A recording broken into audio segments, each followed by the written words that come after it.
My friend Shad wanted to know, what is your favorite country musician-owned establishment in Nashville? Oh, no. There's not. There's really no good ones. I think I don't have one. My favorite country music artists establishment. Yeah, no, pass.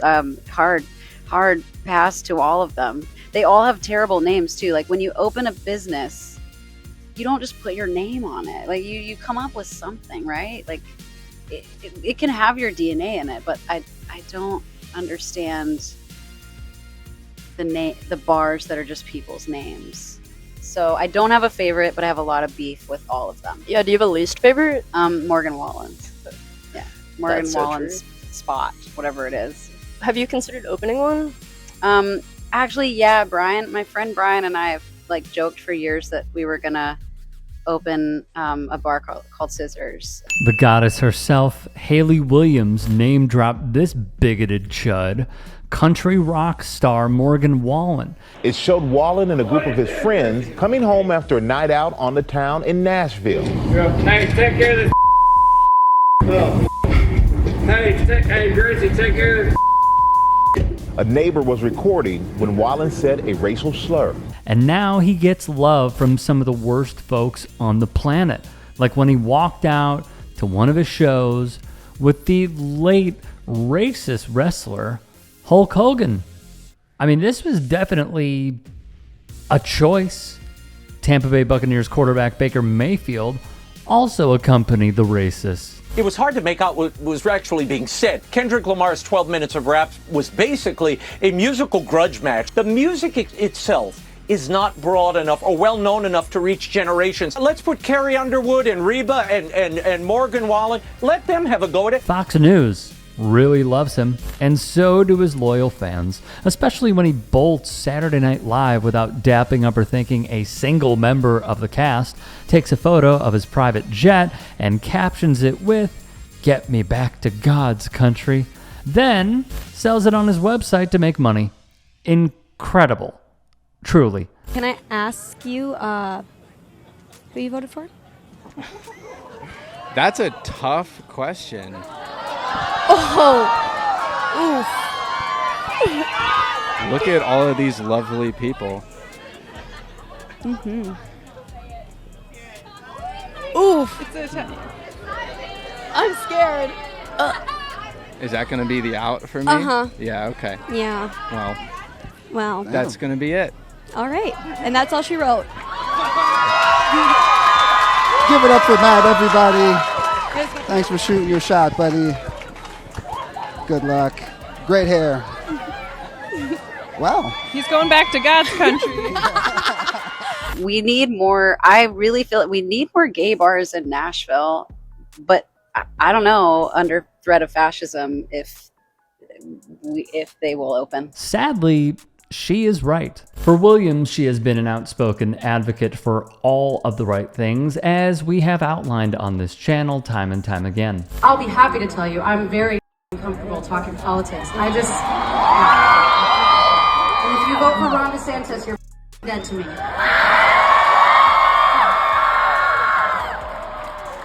So is that comfortable enough for anyone? Apparently we can't say gay here, you know? It's like, I want to see the gayest I've ever seen tonight. Gay, gay, gay, gay, gay, gay, gay, gay, gay, gay,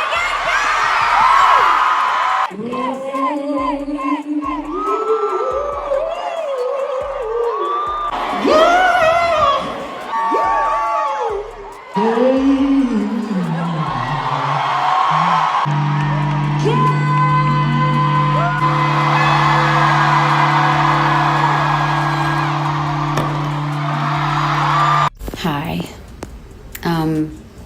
I try really hard to not put Donald Trump on my social media because he doesn't need any more airtime. But,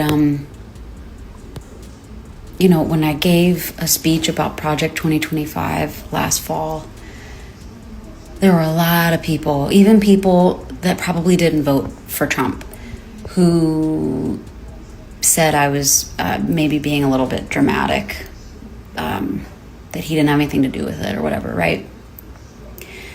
It's already being enacted.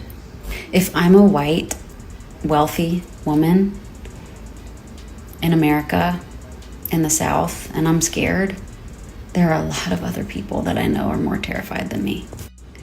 So I guess the reason that I'm doing this,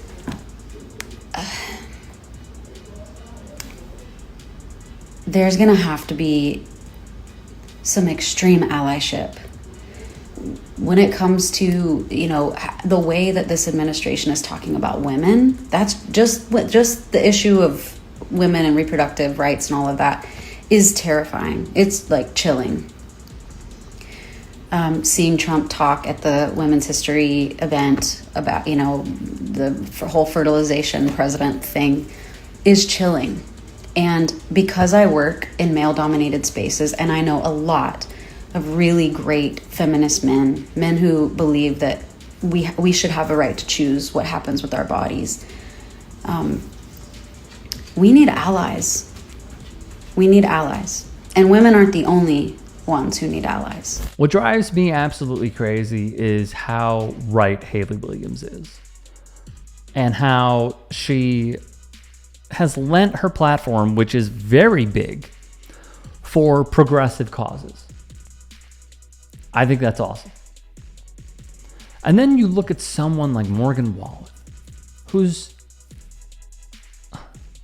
like, it's incredible how in this climate, if someone uses a racial slur, or for example, goes on Jubilee, says they lost their job for being a fascist, crowdfunds off of that, and then it's discovered he hasn't had a job in months, and now folks are throwing around maybe he'll get a job in the Trump administration. Why is this the timeline that we are in? Why did Morgan Wallen's record sales and popularity go up when he used a racial slur and never really apologized? He did the super corporate apology, and now he's back to selling out arenas year over year. I really just don't get it. The internet sometimes can make the wrong people famous. Talentless hacks, borrowing a few words from Mark Maron there, especially. And when I look at this, I see Hayley Williams being spot freaking on in her analysis. Clearly not a fan of Morgan Wallen. Who would be at this point? Considering his actions, we know where he stands. He's pro-fash. And someone like Hayley Williams, who's basically saying, under the same principles that it appears Morgan Wallen subscribes to, gay bars can't exist. LGBTQ plus people can barely exist because of what that man supports and who he supports. I have been a huge fan of Hayley Williams, not only because, as I was talking to a coworker about it, her range is exceptional, but that she just seems like a damn good person who talks the talk and walks the walk over and over again. And I hope that you become a fan too, because it feels like a huge imbalance. Paramore is huge. Hayley is obviously huge. But seeing the way that she defends the most vulnerable and the most oppressed, and then you see someone like Morgan Wallen who could care less. I mean, pick your fighter.